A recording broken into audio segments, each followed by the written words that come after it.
Bismillahirrahmanirrahim. Assalamualaikum warahmatullahi wabarakatuh. Sebelumnya, perkenalkan nama saya Zahra Aulia dengan NIM 2232011009 sebagai mahasiswa aktif program studi ilmu hukum Fakultas Hukum Universitas Muhammadiyah Sukabumi semester 3. Nah, di sini saya akan membuat video untuk memenuhi tugas ujian akhir semester dengan dari mata kuliah hukum ketenagakerjaan. Nah, di sini mungkin saya akan membahas sedikit tentang problematika hukum ketenagakerjaan di Indonesia. Nah, sebelumnya saya akan memaparkan sedikit tentang hukum ketenagakerjaan.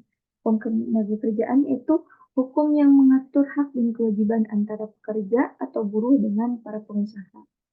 Nah, di sini saya akan menjelaskan sedikit tentang problematika yang terjadi di Indonesia dalam hukum ketenagakerjaan. Nah, hukum ketenagakerjaan sendiri menghadapi sejumlah permasalahan yang cukup signifikan mungkin ya, mulai dari perjanjian kerja, sedikitnya upah, tidak tidak adanya tunjangan, sampai perlindungan bagi pekerja migran yang kurang.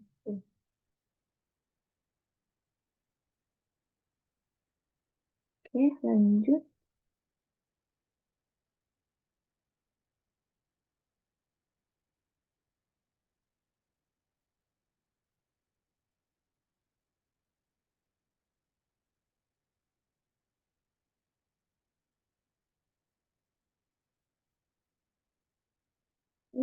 Nah, di sini ada permasalahan dalam perjanjian kerja.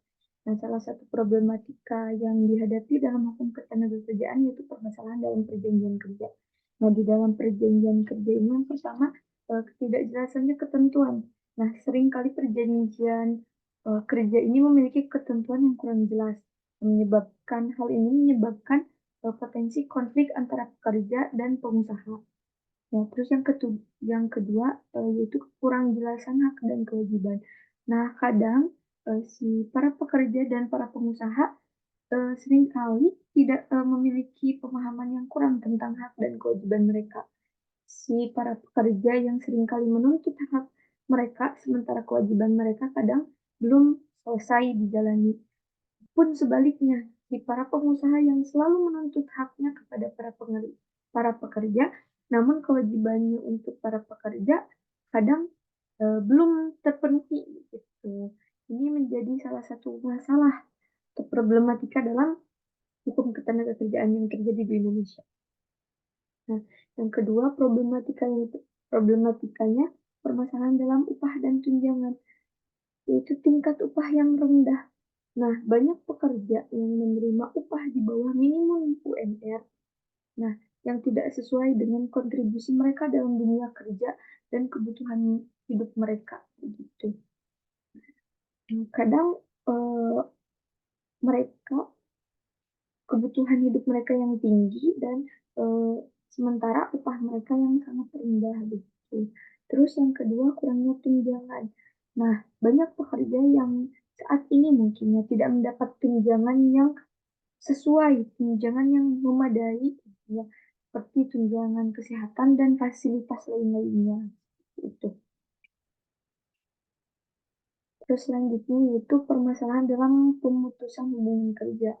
Nah, yang pertama itu ada ketidakadilan. Nah, proses pemutusan hubungan kerja seringkali tidak adil dan menyulitkan pekerja. Nah, kita lihat contohnya pada saat pandemi COVID-19 berlangsung. Pemutusan para pekerja yang tidak adil mungkin ya, para pekerja yang tidak mendapatkan uang pesangon sama uang tunjangan. Ini merupakan suatu permasalahan dalam hukum ketenagakerjaan. Ya, terus poin ketiga yaitu ketidakpastian. Pekerja seringkali menghadapi ketidakpastian terkait dengan kompensasi dan proses pemutusan. Ya, tadi ya contohnya seperti pemutusan waktu pandemi COVID-19. Yang ketiga ada kondisi perjanjian yang buruk. Kondisi perjanjian kerja yang seringkali memihak pada pengusaha meninggalkan pekerja dalam ketidakpastian. Jadi kondisi perjanjian tuh yang seringkali memihak pada penguasa, menguntungkan para penguasa sementara merugikan para pekerja. Gitu. Next yaitu permasalahan dalam pelindungan pekerja migran. Yang pertama ada praktek eksploitasi. Apa sih praktek eksploitasi? Yaitu tindakan perbudakan. Ya, nah, pekerja migran rawan akan praktek perbudakan ini oleh para pengusaha karena mungkin mereka merasanya si para pengusaha ini teh si para pekerja migran tuh mengadu nasibnya begitu. Terus ada kurangnya perlindungan hukum. Sebagian besar pekerja migran kurang mendapatkan perlindungan hukum yang memadai. Kita lihat juga ya contoh-contoh kasus pekerja migran yang pekerja Indonesia yang migran di Arab Saudi. Sudah beberapa kasus pekerja migran di Indonesia yang di Arab itu dibunuh mati karena melanggar. Mungkin ini menjadi salah satu permasalahan dalam hukum ketenagakerjaan karena kurangnya perlindungan hukum.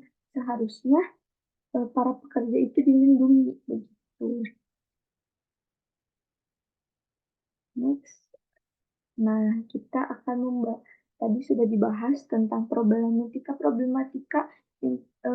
permasalahan hukum ketenagakerjaan yang terjadi di Indonesia. Nah, selanjutnya apa sih solusi untuk meningkatkan kepastian hukum ketenagakerjaan? Solusi yang pertama yaitu penyusunan undang-undang yang jelas.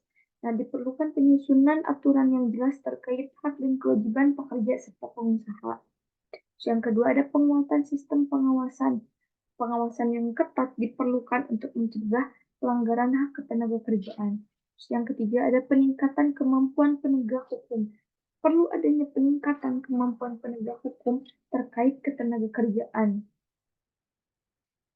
Next yaitu solusi untuk meningkatkan perlindungan pekerjaan lagi. Melanjutkan yang tadi yaitu perluasan jaminan sosial. Nah, perluasan jaminan sosial untuk mencakup seluruh pekerja termasuk pekerja informal. Mungkin maksud di sini yaitu penjaminan seperti jaminan kesehatan, jaminan fasilitas, dan jaminan lain-lain itu harus diluaskan dan harus ditingkatkan. Terus peningkatan insentif UMKM, memberikan insentif kepada usaha mikro, kecil, dan menengah untuk mempekerjakan lebih banyak tenaga kerja. Itu mungkin solusinya. Nah, di sini kita tarik kesimpulan. Nah, kesimpulannya itu pengawasan ketat, dibutuhkan pengawasan yang ketat terhadap pelaksanaan perjanjian kerja dan proses pemutusan dalam hubungan kerja. Terus penegakan hukum yang harus ditegaskan, perlindungan hukum bagi pekerja migran terutamanya ya perlu ditingkatkan dengan penegakan hukum yang tegas dan jelas. Terus solusi undang-undangnya perlu dilakukan solusi tentang undang-undang ketenagakerjaan yang lebih masif kepada pekerja dan pengusaha. Mungkin pembahasan tentang problematika hukum ketenagakerjaan di Indonesia dicukupkan. Hanya itu yang bisa saya sampaikan pula. Kurang lebihnya mohon dimaafkan karena saya manusia, jadi banyak sekali kekurangan. Kurang lebihnya mohon dimaafkan. Assalamualaikum warahmatullahi wabarakatuh.